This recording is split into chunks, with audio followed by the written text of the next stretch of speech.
नमस्कार दोस्तों। और एक बार मैं फिर आप सबके सामने हाजिर हूँ। इस बार हमारे मित्र हैं पीयूष सिंह। उनकी ये बुक है रंग महसूस होते हैं। शीर्षक ही इतना आकर्षक और इतना कौतूहल भरा है, इतना सस्पेंस है कि इसमें कि आपको बहुत मज़ा आने वाला है। आप इसको पढ़िएगा। और पीयूष जी हमारे मित्र हैं, आईटी कंसल्टेंट हैं और लेखन का, कविता का उनको बहुत शौक़ है। उनकी एक बुक है रात की धूप में, जो पहला संकलन था उनकी पुस्तक का, 2019 में प्रकाशित हुआ और बहुत ही फेमस हुआ है, बहुत ही लोकप्रिय है। आप को अगर मौका मिले तो आप लोग अमेज़ॉन साइट पे जा कर के गूगल करके देखिएगा, आपको मिल जाएगा। वैसे ही इस बुक को भी आप पढ़िएगा, आपको बहुत मज़ा आने वाला है। मैंने तो इसकी कई सारी कविताएं पढ़ी हैं और मुझे बहुत बहुत आनंद आया है। और उसमें से कुछ एक दो मैं आपको सुनाना चाहता हूँ यहाँ पे पढ़ करके। पीयूष जी ने जो इस संकलन में मानव समाज और इस दुनिया के तमाम रंगों को महसूस करते हुए अपने शब्दों से जो उकेरने का प्रयत्न किया है, वो बहुत ही उम्दा और बहुत ही लाजवाब है। मानवीय भावनाओं को जितना वो समझते हैं, जैसे वो छू जाते हैं अपने शब्दों से, वो वाकई में काबिल तारीफ़ है। तो मैं एक कविता पढ़ता हूँ और आप इसका आनंद लीजिएगा। कविता का शीर्षक है, जो कि बुक का ही है, रंग महसूस होते हैं। रात की धूप में रंग महसूस होते हैं।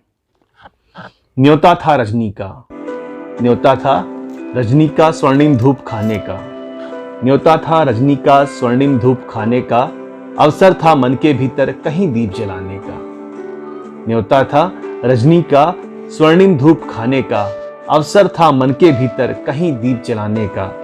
आगंतुक कुछ कम आए, आगंतुक कुछ कम आए रजनी के निमंत्रण में। रजनी के निमंत्रण में सुप्तावस्था में होंगे सब, सुप्तावस्था में होंगे सब तिमिर के प्रांगण में। निशा की धूप जिनको मिली वो उनका सौभाग्य है।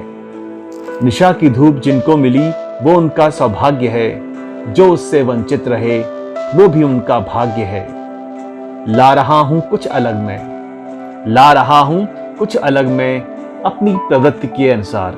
ला रहा हूं कुछ अलग मैं अपनी प्रवृत्ति के अनुसार, रात की धूप के पश्चात। उनकी पहली किताब का नाम था काव्य संकलन का रात की धूप। रात की धूप के पश्चात रंगों का त्योहार।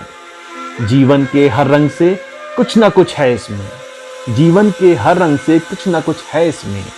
प्रेम, करुणा, कटाक्ष, वेदना। प्रेम, करुणा, कटाक्ष, वेदना आदि सब रंग हैं इसमें।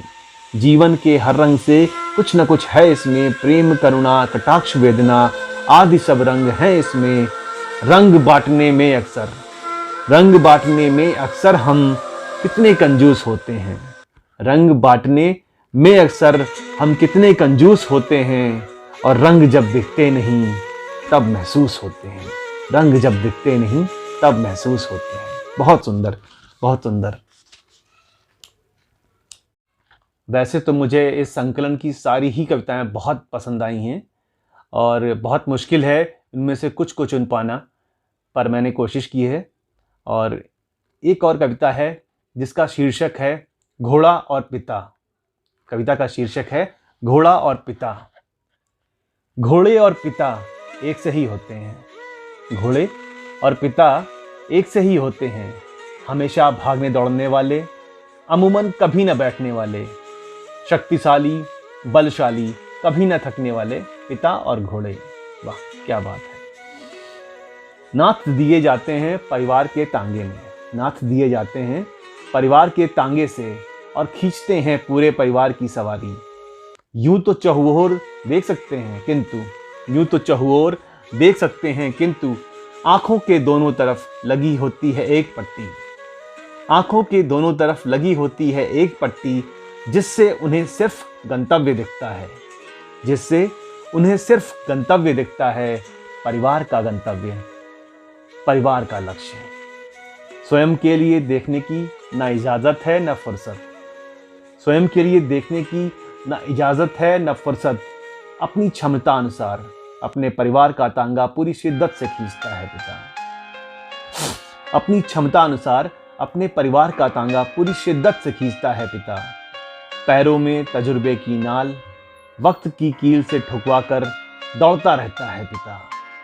पैरों में तजुर्बे की नाल वक्त की कील से ठुकवा कर दौड़ता रहता है पिता, लेकिन बूढ़ा होने पर उसे देखभाल संवेदना प्रेम के स्थान पर बांध दिया जाता है अस्तबल में। लेकिन बूढ़ा होने पर उसे देखभाल संवेदना प्रेम के स्थान पर बांध दिया जाता है अस्तबल में, या फिर खुला छोड़ दिया जाता है अपने हाल पर मरते दम तक। घोड़ा और पिता, बहुत सुंदर। तो आप अमेज़ॉन पे जा कर के रंग महसूस होते हैं और रात की धूप दोनों ही किताबों की प्रतियां मंगा सकते हैं। और जितना सुंदर तरीके से मानवीय भावनाओं को पीयूष जी ने अपनी किताबों में अपनी कविताओं के माध्यम से वर्णन किया है, वो बहुत ही काबिल तारीफ़ है। Thank you so much Piyush ji for सच इतनी सुंदर कविताओं के लिए। बहुत बहुत धन्यवाद आपका।